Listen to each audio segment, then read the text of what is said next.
Halo guys, aku Gina. Aku akan memberikan tips seputar membahagiakan anak. Hai new mom, hai ibu yang udah punya anak besar. Gimana sih cara kita membahagiakan anak? Tonton sampai habis ya. Ingat, cara membahagiakan anak adalah dengan tidak memberikan hal-hal negatif kepada anak. Contohnya seperti apa? Seperti kita mendidik dengan cara kasar atau KDRT terhadap anak itu sama sekali nggak boleh ya. Anak menjadi kita itu menjadi tempat nyaman anak untuk bercerita, untuk bermain, dan untuk belajar. Ikut bermain ke lingkungan anak atau ikut bermain ke dunia anak kita.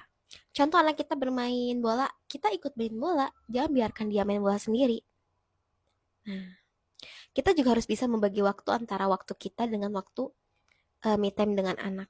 Jadi anak akan ngerasa dia punya teman juga, orang tua sekaligus teman. Jadi dia benar-benar akan nyaman dan bahagia bersama kita. Guys, di luar sana orang tua yang nggak ngasuh anaknya, nggak mendidik anaknya dengan baik, dan selalu kasar ke anak yang menjadikan anak itu nggak bahagia punya orang tuanya. Di luar sana malah membenarkan hal itu. Anak itu harus sangat segan terhadap kita. Anak harus gini. Padahal anak juga memang harus segan kepada kita, tapi kita juga harus bisa menunjukkan kalau kita tuh adalah tempat ternyaman bagi anak agar dia bisa benar-benar bahagia, benar-benar sayang sama kita, bahagia dan kita bisa ya menjadi orang tua yang gak gagal mendidik anak dan berpengaruh ke psikis anak juga. Tapi pastinya benar-benar sulit ya untuk melakukan hal ini karena banyak banget sifat anak yang memang membuat emosi orang tua tuh naik. Emosi orang tua tuh naik pitam dan pengen melakukan hal-hal yang gak baik atau gak pantas seperti kekerasan dan lain. Caranya kita harus punya metode untuk membuat anak mengerti kalau kita lagi marah. Contoh adalah tegas. Bedakan guys, tegas dan marah. Kalau marah itu hanya teriak-teriak, bentak-bentak, nyaci maki anak, kasar mukul itu adalah marah ya. Marah yang gak baik. Kalau marah yang baik adalah atau marah yang elegan dengan kita tegas. Kalau misalnya anak ngelakuin kesalahan, ya kita kasih tahu yang baik itu nggak boleh, tapi dengan penekanan kata aja. Ucapan kita itu dengan penekanan intonasi kata aja. Ditekankan. Tidak boleh kayak gitu. Mama gak suka kamu kayak gitu. Terus dengan sifat membuat anak merenung akan kesalahannya. Kita antepin anak supaya anak itu bisa berpikir kalau dia salah. Kalau misalnya dia sering tantrum atau nangis, kita juga antepin aja dia nangis. Nanti setelah dia beres, kita kasih tahu.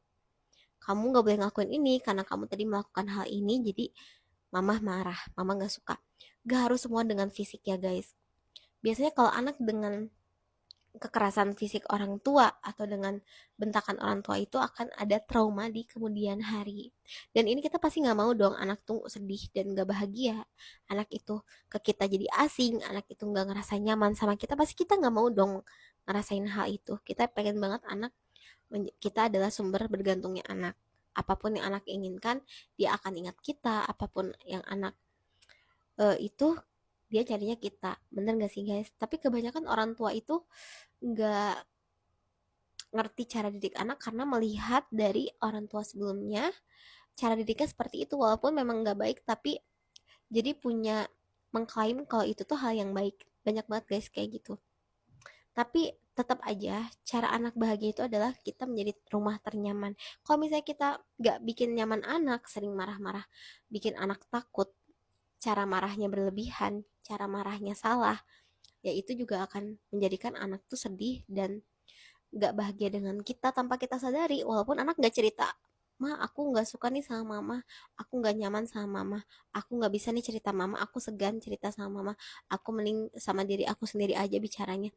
Nah, anak gak akan ngomong gitu ke kita, tapi kita akan merasakan langsung dampaknya. Anak jadi sering diam, anak jadi gak sering deket kita, males deket kita. Itu adalah efek dari kita gak bisa membuat anak bahagia tuh guys. Tapi kita pasti setiap orang tua pengen banget bikin anak bahagia. Gimana caranya kita bisa masuk ke dunia anak, kita bisa mantau perkembangan anak. Kalaupun anak salah, kita bisa memberitahu dengan cara yang baik, dengan cara yang gak harus dengan cara yang buruk atau kekerasan. Semoga itu membantu buat kita yang sadar akan anak itu harus bahagia bersama orang tuanya. Kalau kalian suka konten aku, bisa banget follow aku ya. Kalau kalian pengen apapun yang dibahas, bisa banget di kolom komentar. Nanti aku akan bahas. See you next time.